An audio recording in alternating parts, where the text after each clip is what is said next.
Baiklah, dalam video ini, kita akan membahas bagian notifikasi, yang juga dikenal sebagai bagian kampanye. Untuk memulai dan menyiapkan kampanye baru, Anda perlu mengeklik notifikasi, yang dapat Anda temukan di sebelah kiri. Setelah mengeklik notifikasi, Anda akan tiba di halaman ini. Di sini, Anda akan melihat ada 3 jenis notifikasi. Kampanye 1 kali, kampanye berkelanjutan, dan kampanye API. Kita akan membahas ketiga jenis kampanye tersebut. Mari kita mulai dengan kampanye 1 kali. Untuk menyiapkannya, cukup klik kampanye baru dari sebelah kanan, lalu klik mulai dari awal. Anda akan diminta memasukkan nama kampanye. Misalnya Anda memberi nama kampanye Anda, kampanye uji coba. Ini hanya untuk referensi internal Anda. Selanjutnya, Anda akan memilih audiens Anda. Di sini, kita akan memilih jenis kampanye sebagai 1 kali. Sekarang, saya akan mengeklik terapkan filter audiens. Pada titik ini, sistem akan memilih semua pengguna di portal. Jika Anda ingin menargetkan semua pelanggan di portal Anda, tidak perlu menyetel filter apapun. Namun, jika Anda ingin fokus pada kelompok pelanggan tertentu, Anda dapat memanfaatkan bagian filter ini. Misalnya, jika Anda menandai pelanggan saat mengunggahnya ke portal, Anda dapat menggunakan tag ini untuk memfilter. Misalkan tag yang Anda gunakan adalah test22 Mei. Saya akan mengeklik nama tag ini, memilih is, lalu menerapkan filter. Ini akan memfilter 58 pengguna dari seluruh daftar. Sekarang, kampanye hanya akan dikirim ke 58 pengguna ini. Cara lain untuk menerapkan filter adalah dengan menggunakan ciri pengguna. Misalnya, jika Anda ingin menargetkan pelanggan berdasarkan negaranya, misalnya India, pastikan ciri ini ditambahkan saat mengunggah ke portal. Saya akan menambahkan, negara adalah India, klik, selesai, dan terapkan filter. Sekarang, 1647 pengguna difilter dari daftar lengkap, dan kampanye hanya akan menargetkan pelanggan ini. Setelah memilih audiens, langkah berikutnya adalah memilih template. Anda seharusnya sudah membuat template. Saya akan mengeklik, pilih template, dan memilih template yang baru saja saya buat.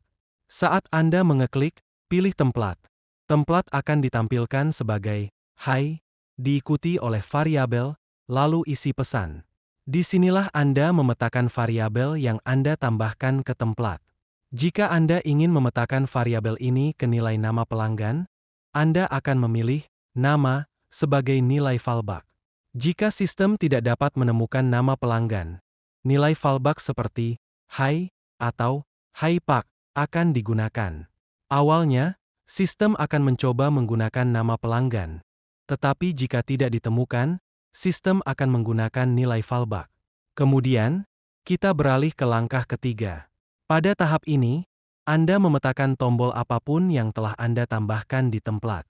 Misalnya, jika tombol pertama adalah tombol berhenti, saya akan mengeklik siapkan. Anda akan menentukan jenis pemicu, seperti saat tombol diklik, dan memilih nama tombol sebagai berhenti. Saat pelanggan mengklik tombol berhenti ini, mereka akan menerima pesan tertentu yang dapat Anda edit sesuai keinginan. Setelah selesai, klik simpan. Jika Anda ingin mengirim katalog ke pelanggan, Anda akan mengklik atur lagi. Kali ini, Anda akan memilih antara saat tombol diklik atau saat jenis balasan.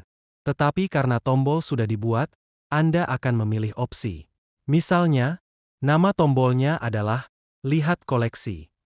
Saat diklik, Anda dapat mengirim pesan katalog lengkap atau hanya daftar koleksi. Misalkan Anda ingin mengirim daftar koleksi lengkap, Anda akan memilih daftar koleksi produk dan menyimpannya.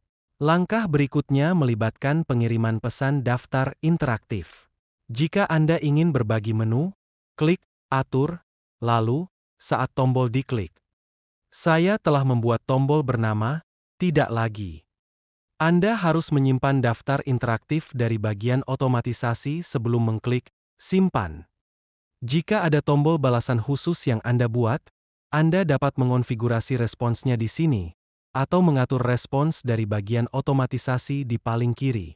Untuk menyertakan alur kerja, klik Setup, lalu On button klik, dan pilih tombol umpan balik. Di pustaka alur kerja, pilih alur kerja yang ingin Anda kaitkan dengan tombol ini. Ingat, alur kerja harus dibuat terlebih dahulu. Setelah semua langkah ini selesai, lanjutkan ke langkah keempat. Anda akan memutuskan kapan akan mengirim pesan, segera atau pada tanggal tertentu. Jika Anda memilih tanggal mendatang, misalnya tanggal 29 Mei pukul 12 siang, sistem akan secara otomatis meluncurkan kampanye pada saat itu. Untuk saat ini, saya akan memilih segera, lalu melanjutkan ke langkah kelima untuk mengaktifkan kampanye. Itulah ringkasan kampanye 1 kali.